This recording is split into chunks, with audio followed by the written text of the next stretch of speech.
কারণে ধন্য যাহাই এমন দয়াল নবী গো আমরা কোথায় গেলে পায়। ওই মুআজ বিন জাবাল উটের উপর যখন উঠে গেল, উটের উপর যখন উঠে যায় যেতে যেতে আমার নবী ওই জায়গাখানে দাঁড়িয়ে আছে যে মুআজ যত দূর পর্যন্ত যাবে আমি নবীর দৃষ্টিটা আর ফেরাবো না। মুআজ আস্তে আস্তে এগিয়ে যায়, আমার নবী ওজার নয়নে কাঁদতে কাঁদতে মুআজকে দেখতে থাকে। আমার মুআজ কত দূর গেল এইভাবে দেখতে থাকে মুসলমান, তবু মুআজ এগিয়ে যায়।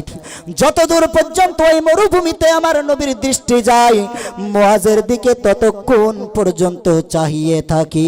জোরে বলুন সুবহানাল্লাহ। সুবহানাল্লাহ। যখন মুআজ আস্তে আস্তে আবছা হয়ে গেল, এইদিকে আমার নবী ওজার নয়নে কাঁদতে কাঁদতে দেখছেন, আর দেখতে পাওয়া যায় না।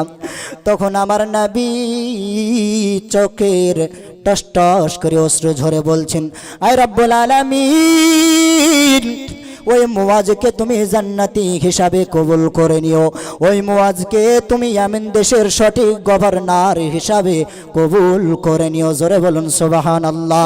যখন মুআজ চলে গেলেন, ইয়ামেন দেশের গভর্নর হয়ে গেলেন,